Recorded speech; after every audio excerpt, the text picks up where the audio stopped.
Bago mo i-scroll ang video na to, pakinggan mo muna ako. Ako si Lagadon. Isa lang akong ordinaryong tao.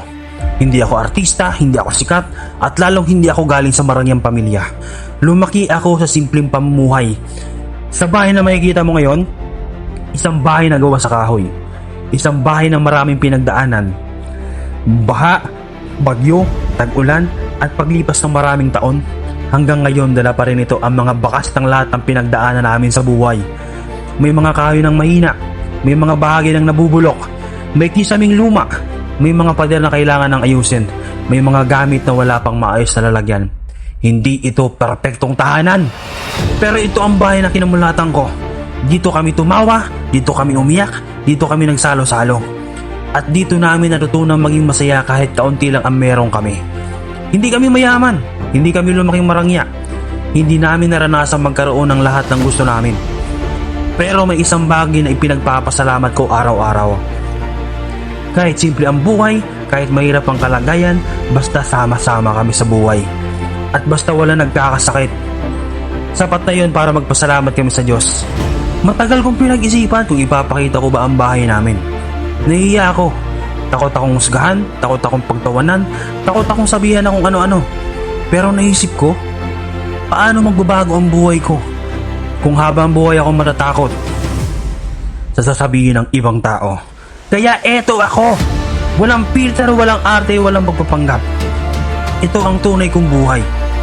Ito ang totoong ako. At ito ang simula ng pangarap na gusto kong ipaglaban. May isa lang akong hinihiling sa buhay. Hindi pera, hindi donasyon, hindi libre. Ang hinihingi ko lamang isang pagkakataon. Isang simpleng follow o subscribe. Isang pindot lang. Dahil sa bawat follow, sa bawat views, sa bawat share, unti-unti akong mas mapapalapit sa pangarap ko. Pangarap na balang araw makaabot ng 1,000,000 followers. Hindi dahil gusto kong sumikat, hindi dahil gusto kong maging sikat na content creator, kundi dahil alam kong kapag dumating ang araw na yon, mas marami na akong maaabot na tao. Mas marami akong maibabahaging kwento. Mas marami akong magagawang content. At higit sa lahat, mas lalaki ang pagkakataon kong kumita mula sa Meta at YouTube. Hindi para yumaman, hindi para magpasikat, kundi para unti-unti kong maipaayos ang bahay namin. Para mapalitan ang mga sirang kahoy, maayos ang bubong, mapaganda ang kisame, mapaganda ang kusina, at mabigyan ng mas maayos na tahanan ang pamilya ko. Hindi ito mangyayari sa isang araw, hindi rin sa isang buwan. Pero naniniwala akong bawat follow, bawat share, bawat taong maniniwala, may ambag sa pangarap na yon. At balang araw, babalikan natin tong video na to. Titingnan natin kung saan magsimula, kung saan nagsimula ang lahat, at makikita natin kung gaano kalayo ang narating natin. Hindi dahil sa isang milagro, kundi dahil sa libo-libong taong nagtiwala at naniwala. Kung isa ka sa mga taong gusto akong samahan sa paglalakbay na to, follow mo ako, subscribe ka, at samahan mo akong abutin ang pangarap na to.